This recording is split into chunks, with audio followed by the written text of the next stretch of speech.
conoscitori delle stelle in tasca, l'atelier di scrittura autobiografica fondata dal nostro presidente Orazio Maria Valastro.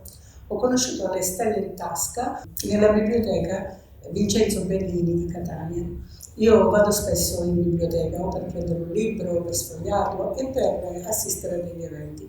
Ed è proprio in un evento che ho conosciuto le stelle in tasca. Per me è stato un incontro a dir poco entusiasmante.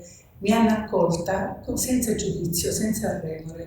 Mi hanno condotta a prendere valore della mia unicità. Io amo scrivere, ma lo scrivevo sempre in un modo intimo, tra fogli del mio quaderno chiuso.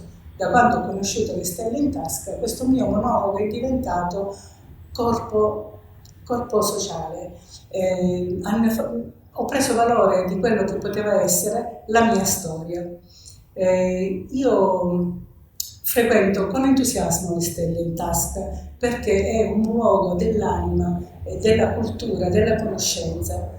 Quando lavoro con i miei compagni di viaggi nell'atelier della scrittura, sento le mie emozioni, i miei racconti sfavillare come stelle sul nostro tavolo da lavoro. Allora le nostre biografie, i nostri racconti diventano corpo sociale, diventano comunione. Le stelle in tasca mi hanno dato il valore della mia unicità, come dicevo prima, e tutto quello che io avevo scritto sul mio quaderno adesso diventava palpabile. Sentivo i miei sentimenti, le mie emozioni con una fascinazione diversa, come se fosse la mia vita, come se fosse un romanzo. E questo mi ha portato a partecipare al concorso Trinacria, 7ª edizione della scrittura autobiografica. È stato un momento emozionante, inaspettato, un ricordo che io conservo nel mio cuore come un dono.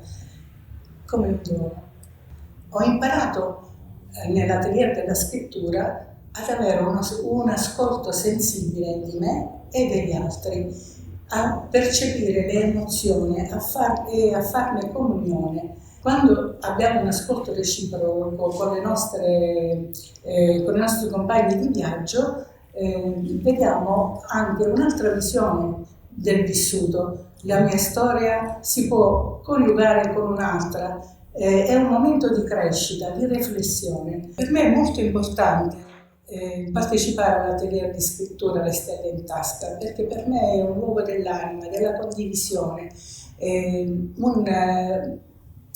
c'è una reciprocità in ognuno di noi che ci fa crescere. Le nostre storie autobiografiche ci riescono a sanare delle ferite che abbiamo avuto in passato ed essere più compassionevoli verso di noi e verso gli altri. Io vi invito a partecipare all'atelier di scrittura autobiografica Le Stelle in Tasca, perché è un mondo scintillante e c'è uno scambio culturale, emozionale.